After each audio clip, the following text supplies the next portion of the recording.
নমস্কার, আমি দেবজ্যোতি ওরফে রান্তু। আপনারা দেখছেন রান্তুর ছাদ বাগান, কোচবিহার তথা উত্তরবঙ্গ। গত এক মাস ধরে মানে মে মাস জুড়ে বৃষ্টি হয়ে যাওয়ার পর গত এক সপ্তাহ থেকে প্রচণ্ড রোদ এবং প্রচণ্ড গরম পড়তে শুরু করেছে। এই গাছগুলোর এতদিন ধরা প্রতিদিনই বৃষ্টির জল পেয়ে পেয়ে গাছগুলোর কিন্তু একটি গ্রোথ তৈরি শুরু হয়েছিল, মানে গাছের নতুন নতুন ডাল, নতুন নতুন পাতা সমস্ত আসতে শুরু করেছিল। কিন্তু এই গরম বা এই রোদের ফলে গাছগুলোতে কিন্তু বিভিন্ন রকম সমস্যা দেখা দিয়েছে। তার মধ্যে বিশেষ করে যেটা দেখা দিয়েছে সেটা হচ্ছে সানবার্ন, মানে গাছের পাতা পুড়ে যাচ্ছে। এই গরমের মধ্যে গাছগুলো কী করে বাঁচাতে হয় তার উপরে দুদিন আগেই আমি একটি ভিডিও দিয়েছিলাম। সেই ভিডিও হয়তো অনেকেই দেখেছেন, আবার অনেকে দেখেননি। যারা ভিডিওটা দেখেননি তারা ভিডিওটি অবশ্যই দেখে নেবেন। আজকে আমি যে ভিডিও নিয়ে আপনাদের সামনে চলে এসেছি সেটা হচ্ছে এই যে গরমের মধ্যে আমার অ্যাজিলিয়া গাছগুলো দেখুন। এই অ্যাজিলিয়া গাছগুলো দেখুন কিভাবে এত সুন্দর রয়েছে। আমি কিছুদিন আগে এই অ্যাজিলিয়া গাছগুলো কেন মারা যায় তার উপরে একটি ভিডিও দিয়েছিলাম। সেই ভিডিও দেখার পর অনেকেই আমার কাছে জানতে চেয়েছেন যে অ্যাজিলিয়া যে গাছগুলো, সেই অ্যাজিলিয়া গাছগুলোর মিডিয়া আমরা কী করে তৈরি করি, বিশেষ করে আমি কিভাবে তৈরি করি। যেহেতু অ্যাজিলিয়া গাছ অ্যাডোডেন্ড্রন পরিবারের সদস্য, পাতা সারেই অ্যাজিলিয়া গাছ খুব ভালো হয় এবং অতিরিক্ত জল বা অতিরিক্ত গরম গাছগুলো যেহেতু সহ্য করতে পারে না, এই গরমের মধ্যেও গাছগুলো কিভাবে এত সুন্দর রয়েছে তার সম্পূর্ণ কি পরিচর্যা তার ভিডিও ওনারা দেখতে চেয়েছেন। আমি এর আগের ভিডিওতে গাছগুলোকে ভালো রাখার জন্য কিভাবে রাখতে হয় সেটা আপনাদের সামনে আমি তুলে ধরেছিলাম। কিন্তু বিশেষ কিছুজন আমার কাছে অ্যাজিলিয়া গাছের মিডিয়া, বিশেষ করে মিডিয়ার উপর জোর দিয়ে বলেছেন যে মিডিয়াটা আপনি কি করে তৈরি করেন তার ভিডিও তৈরি করুন এবং গাছগুলোতে কি কি খাবার দিয়ে থাকেন বা কী কী পরিচর্যা করে থাকেন সম্পূর্ণভাবে দিয়ে দিতে। প্রথমেই বলে রাখি, অ্যাজিলিয়া গাছের যে শিকড় সেটা কিন্তু খুব একটা নিচে যায় না, মানে গাছের যে শিকড়গুলো খুব সূক্ষ্ম সূক্ষ্ম, মানে চুলের মতন সূক্ষ্ম সূক্ষ্ম হয়ে থাকে। তাই অ্যাজিলিয়া গাছের মিডিয়া হতে হয় প্রচণ্ড ঝুরঝুরে এবং উপযুক্ত, যেই মিডিয়াতে গাছের শিকড়গুলো অতি সহজেই চলাচল করতে পারবে, গাছের শিকড় মিডিয়া থেকে অক্সিজেন নিতে পারবে। যার জন্যই অ্যাজিলিয়া গাছকে যদি মাটির মিডিয়াতে বসিয়ে দেওয়া যায় তাহলে কিন্তু অ্যাজিলিয়া গাছগুলো বাঁচে না, বিশেষ করে মারা যায় কিছুদিন পরেই।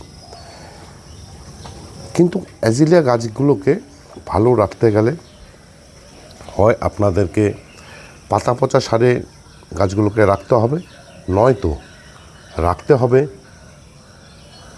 সিন্ডার মিডিয়াতে।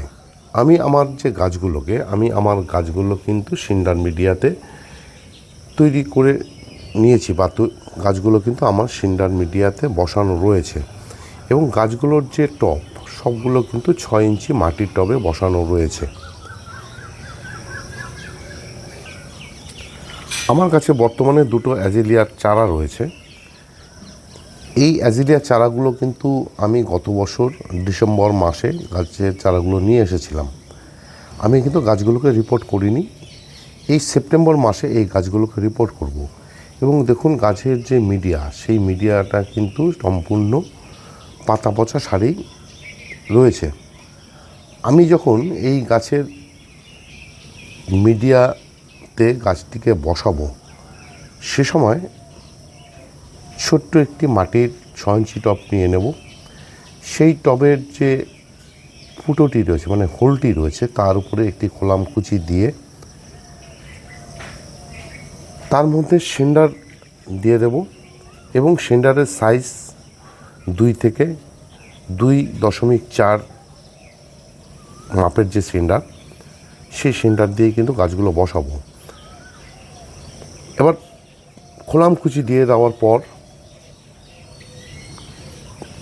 সেই টবে সেন্ডার দিয়ে দেব, দিয়ে এই যে গাছটি, এই গাছের গ্রো ব্যাগ থেকে গাছটিকে বের করে নিয়ে একদম মিডিল বরাবর গাছটি বসিয়ে দিয়ে তার চারপাশ দিয়ে আমি সেন্ডার দিয়ে দেব।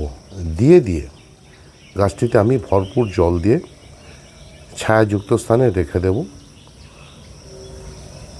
রেখে দেওয়ার পর তারপরের দিন গাছটিতে যখন জল দেবো, কেন জল দিতে হবে, অন্যান্য চারা গাছের ক্ষেত্রে যেমন 2-3 দিন পরে মাটির মিডিয়ার ক্ষেত্রে বিশেষ করে আমরা জল দিয়ে থাকি, কিন্তু সিন্ডার মিডিয়াতে পরের দিনই জল লাগবে। তার কারণ হচ্ছে সিন্ডার মিডিয়াতে জল ধারণ যে ক্ষমতা সেটা একটু কম এবং ড্রেনেজ হোল দিয়ে সমস্ত জল বেরিয়ে যাবে। পরের দিন যে জলটি দেবো সেটা দেবো হচ্ছে 1 লিটার জলে 1 গ্রাম হিউমিক অ্যাসিড মিশিয়ে সেই জল আমি গাছের গোড়াতে দিয়ে দেব।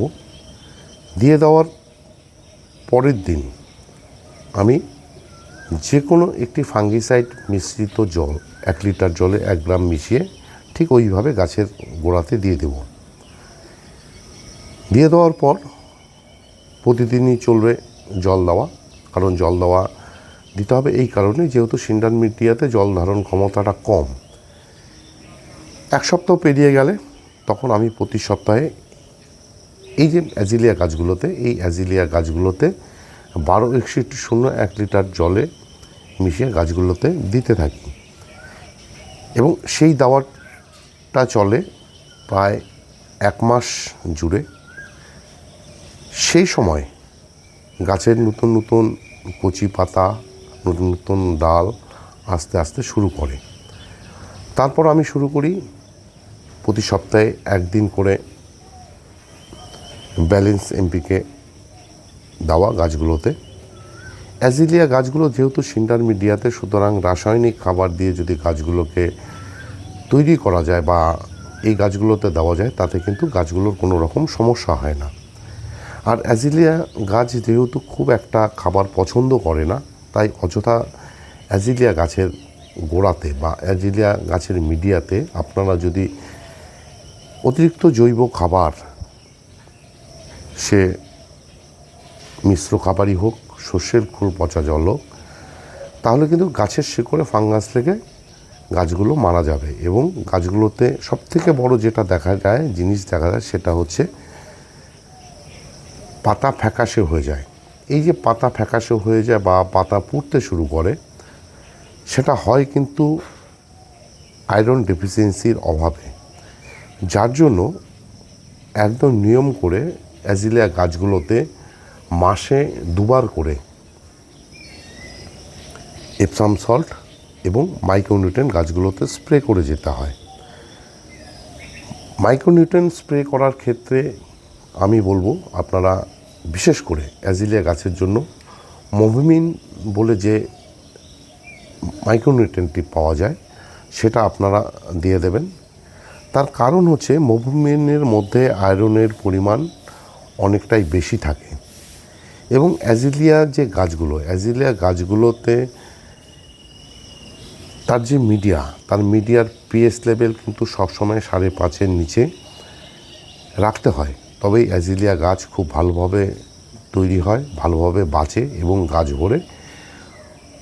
এভাবেও এই গরমের মধ্যে ফুল দিতে থাকে।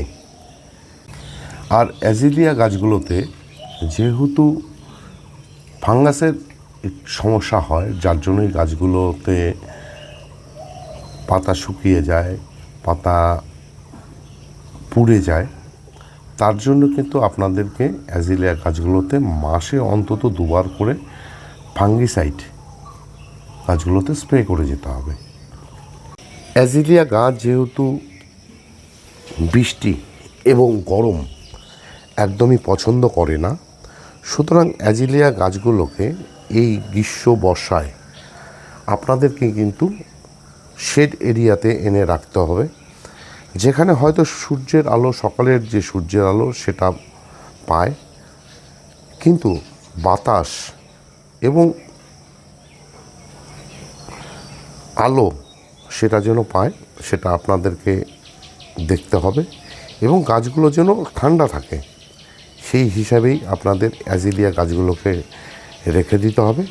তবেই অ্যাজিলিয়া গাছ এই গরমের মধ্যেও সুস্থ সবল থাকবে। তাই সেই সমস্ত